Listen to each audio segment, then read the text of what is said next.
welcome back to the stage your Lieutenant Governor, Mayor Melvin Carter, and Ashley Ray. Thanks for coming back. Thanks for sticking around. Now it's time for the rant wheel. This week on the wheel, we have LA's Bagels and Pastries, inventing Anna's Emmy nomination, Minnesota should be an early voting state, dance recitals, professional clothing expectations for women, do not disturb signs, and two others that I can't see. Oh, wait. Airplane bathrooms and the ocean. Let's spin the wheel.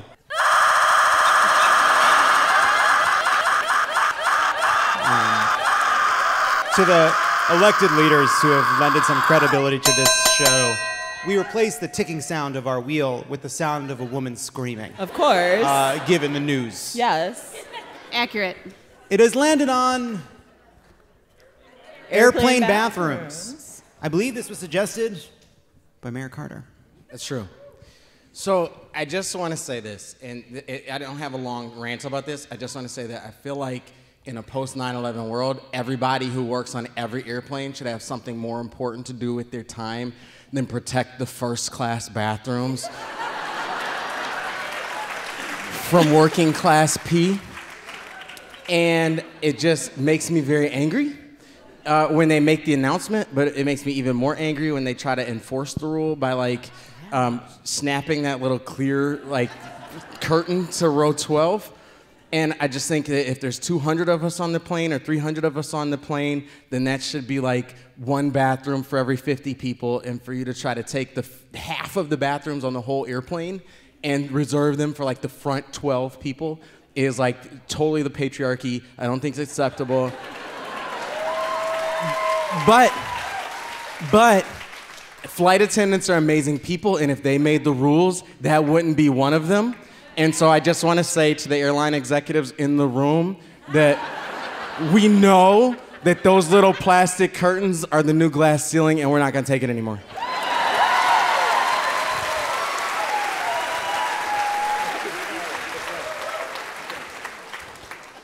Counterpoint. No.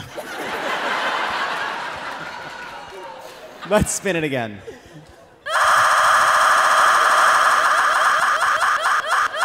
It's funny every time.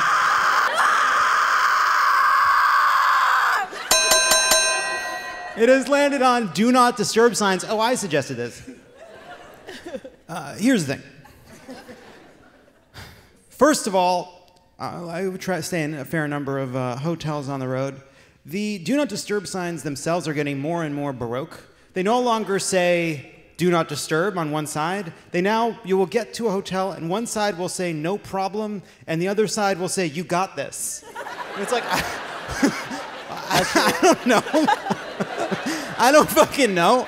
I just don't know. What's the one that means no knocking? So that's confusing. Everyone's coming up with a new slogan. Do not disturb. It works. Don't mess with what's broken. That's first of all, not broken. First of all, that's that problem. Second issue, we've long left the classic doorknob behind. I don't know when we decided doorknobs were no longer of the moment, but now door handles aren't knobs, they're levers. They're all levers. Oh, ADA, is that why? Yes. And I'm for it. I didn't know why. And it's a great decision. Now I get it. I didn't know that. Thank you for telling me. I'm learning, I'm growing in real time. Leave it in. Edit it out. Edit it out.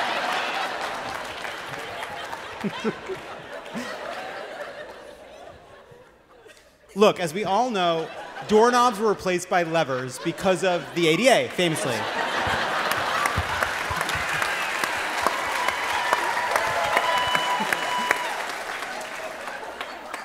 However, there's one side effect of this, which is when you open the hotel door and you put the thing on, and then you close the hotel door, it spins, it falls, you don't know what you're doing. And sometimes because one side says do not disturb and the other side says get in here, sometimes it lands on the wrong fucking sign.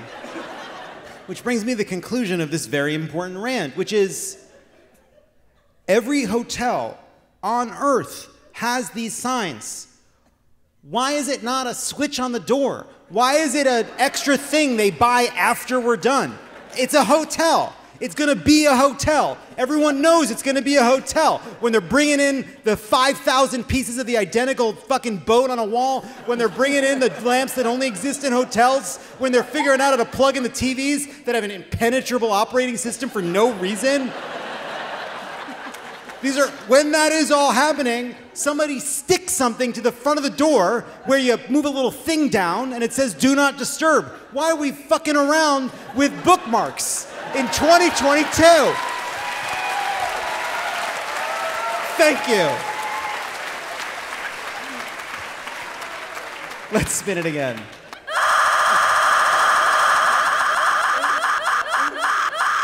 Every time.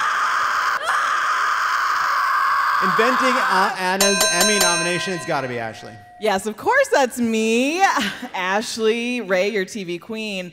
Obviously this was a big week for me with the Emmy announcements, and the thing that made me so mad was Inventing Anna getting an Emmy nomination. Now, if you're familiar, this is a show on Netflix that is basically something you watch when you are folding laundry. Like, it is the nonsensical story of Anna Delvey, a very real woman, but then they were like, let's make a show about her, but literally make nothing real. Like, they just created a soap opera. Everything is fake. Like, there's a whole warning at the beginning of each episode that's like, this story was kind of boring, so we just made a bunch of things up. That's what they say. And you watch all the episodes because you're bored. You don't have anything else to do. There's nothing else out. It was quarantine when this came out. We were all just looking for any sort of television. And we watched it. We played into Netflix's game. And now this horrible show has an Emmy nomination. And I'm so upset. I don't even remember the name of the girl who's in it. I don't know, she's a girl from Ozarks. She puts on the worst accent you've ever heard. She's literally just like, the check is coming. Why are you so worried? The hotel will be paid for. And that is the show for 8 hours. And then it got an Emmy nomination over Station 11, over Midnight Mass. It was just like an 8-hour series about like a rich girl who was like, I went to Morocco and I made my friends pay for it. It angered me. The Emmys aren't real. They don't matter anymore. All because of Inventing Anna. And that's that.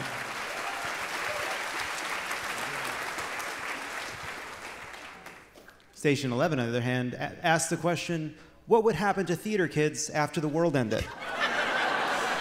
And as a theater kid, that was so important to me.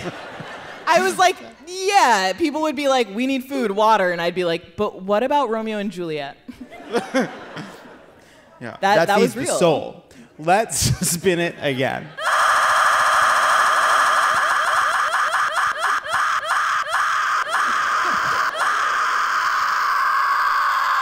It has landed on professional clothing expectations for women suggested by Lieutenant Governor Peggy Flanagan.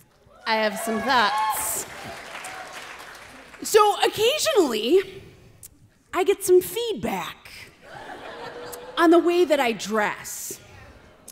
Usually it's someone like Bob from Fridley.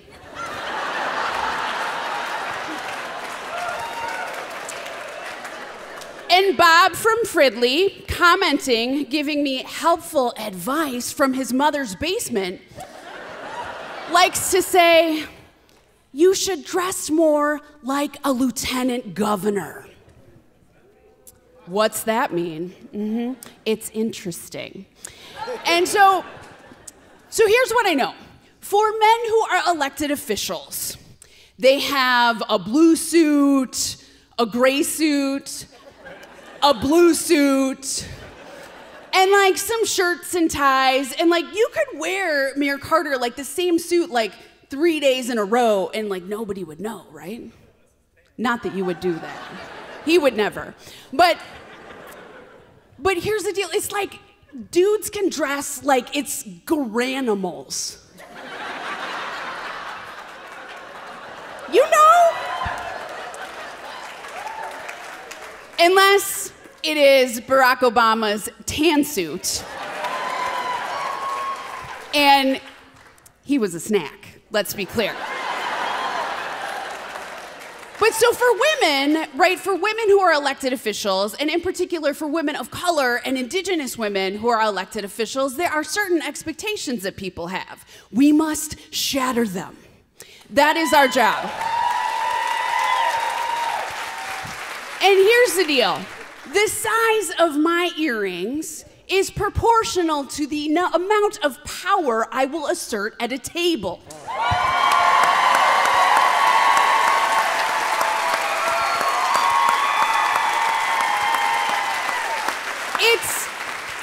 It's like Madeleine Albright, R.I.P., and her brooches, which she called her political arsenal. And for me, when I go into negotiations with the Senate GOP, after they haven't read the bill, I will wear my weasel tail earrings. Legit weasel tails, and I send a message. But here's the thing. Every single time my daughter sees an elected official, her reality has changed. Auntie Jamie, who's a Leech Lake descendant, is the chair of the House Judiciary Committee in Minnesota, and she rocks Heartberry earrings.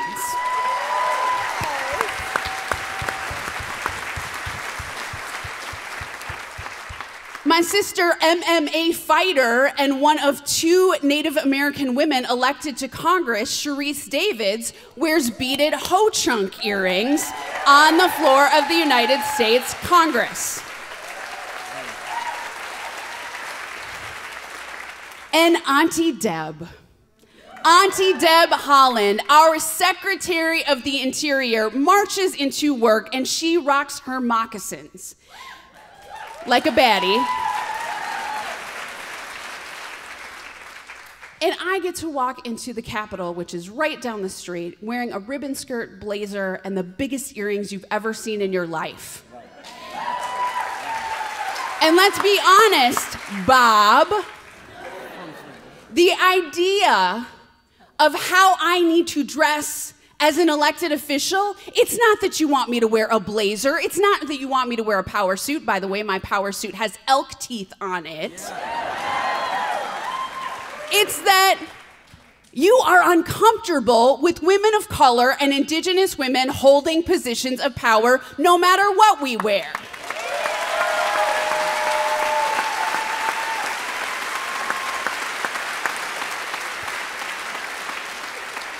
So Bob, hun, from Fridley, this is what a lieutenant governor dresses like. Yes. Woo.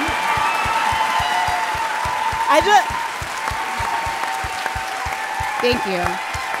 That was great. Can I say very quickly, I am inspired like I just saw Leah Michele sing Don't Rain on My Parade. Like, Wow. that was beautiful. That was beautiful. That's Oh my a God. level. That's a level. Thank you. I feel so much better. Good. Thank you. And that's what this is all about. Let's spin it again.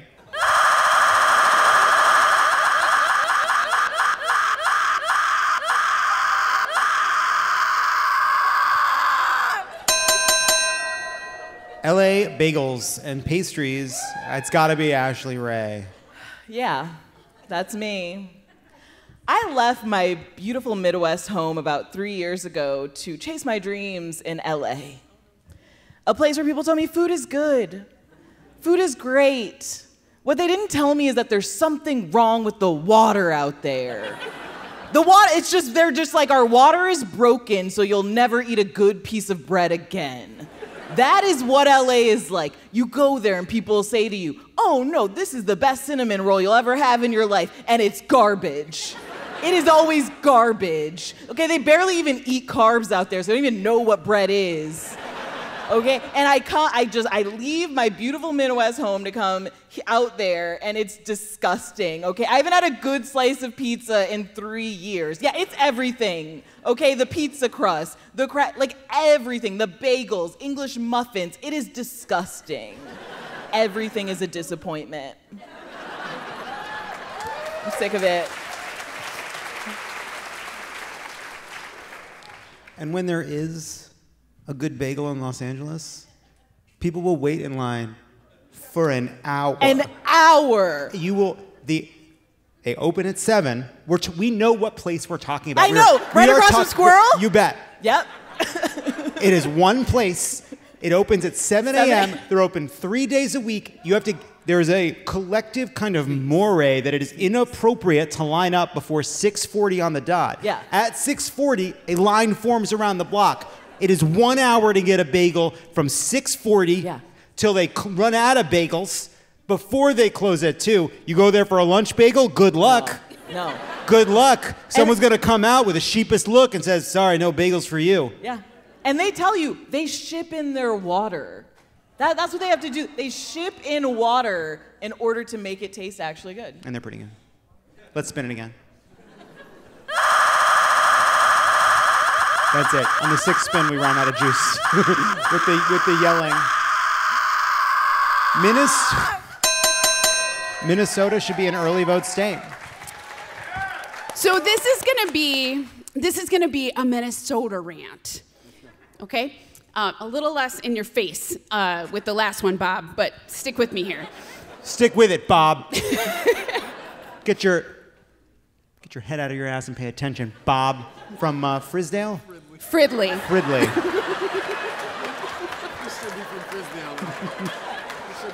Should be from Frisdale. Bob from Fridley, your Lieutenant Governor speaking.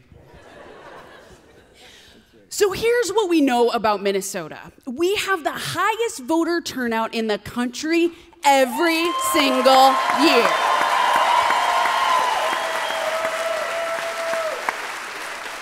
We also look forward to filling out the census every 10 years like it is Christmas morning. We have an urban core with the incredible city of St. Paul. We have rural communities. We share geography with 11 tribal nations in Minnesota. We have one of the highest populations of LGBTQ plus folks in the Midwest. We are the home of Prince. We are the home of Hot Dish, not casserole. The Juicy Lucy. And 10,000 lakes, it's actually more, but 10,000 is just such a solid number, right? And it fits nicely on our license plates. But here's the deal.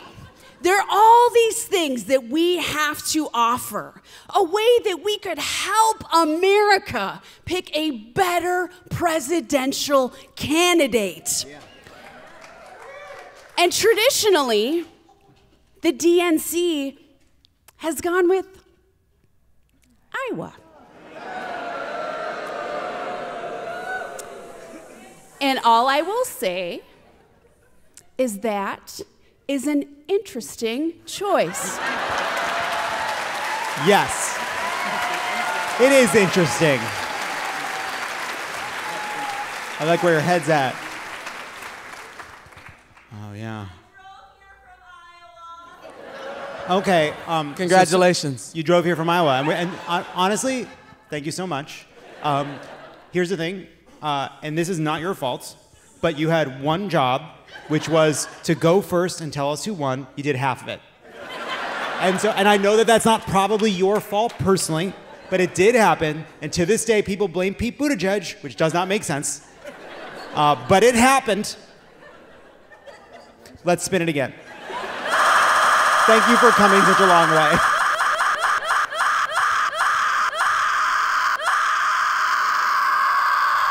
Dance recitals. That's me. That's me. And It's not just dance recitals, it's what they represent. Because when you're a parent, no, seriously, stick with me. When you're a parent, you have to pay for people to teach your kids stuff, right? You have to pay to teach dance and piano and gymnastics and sports and whatever. But parkour. Parkour, taekwondo. Yeah. What they don't tell you is they're going to charge you again to come in and see your kid do the thing that you paid them to teach your kid to do. They charge tickets Oh, yeah. for children's dance recitals? And they can, like, Congress should regulate it because they can charge you. No, they can charge you anything they want, and they know that your kid is gonna think, Daddy doesn't love me if he doesn't pay $40 for the school play. And then there's all these rules. So you get in there, for example, this is personal experience, like a volleyball tournament, right? Sure. You could be at a volleyball tournament, and the scorekeeper accidentally forgets to tally one of your kid's points, right? And you shout to the referee, and no, not yell at the referee. So, like, you share important information in a friendly and loud way, right? Yeah, absolutely. And so the referee stops the game, checks, realizes that you were right, changes it, and, like, everybody goes on their way, and there's nothing wrong. But then they send your kid across to tell you that you're not supposed to yell at referees. And I was like, no, I shouted to him. But then the next day, because I learned from my mistakes, so the next day, the scorekeepers forgot to give a point to the other team, and I didn't say a word because I learned the lesson. That's growth. That's how growth. change happens. That's growth. That's important. Let's spin it one life at a time, Jon. Exactly. And if you can change a volleyball tournament, you could change a score, and then all kinds of good stuff. Let's spin it one more time.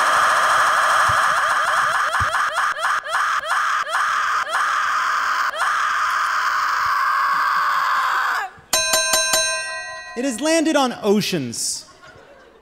Yuck. There is nothing good you get from an ocean you can't get from a lake, and there's nothing bad from the ocean you get at a lake. Hey, you know what? Let's take a lake. Let's make it so you can't drink it, and it's filled with sharks and jellyfish. You know what that's called? It's called a fucking ocean. Hey, you want to go walk around the ocean? You can't. You physically can't. You want to do water sports in the ocean? You take your life in your hands. You ever heard of riptide? The ocean. I say yuck to the ocean. We've invented a better way. It's called lakes.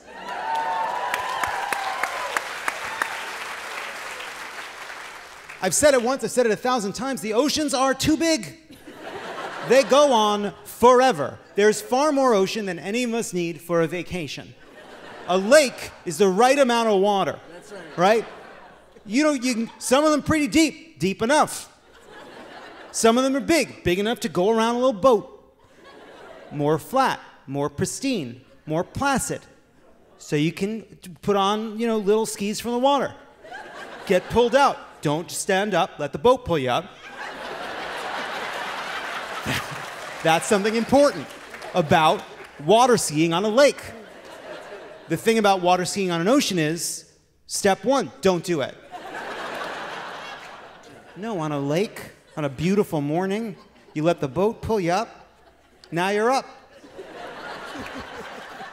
You do it long enough, you don't even need both skis. And they don't tell you that at first, but eventually, you're just on one ski. Now you've saved yourself, you can get twice as many people out there. Because of lakes.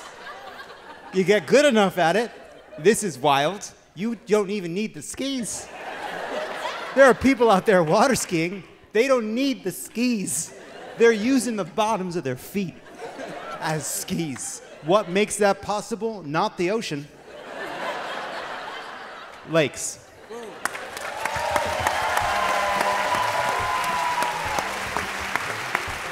Thank you. When we come back, we'll end on a high note.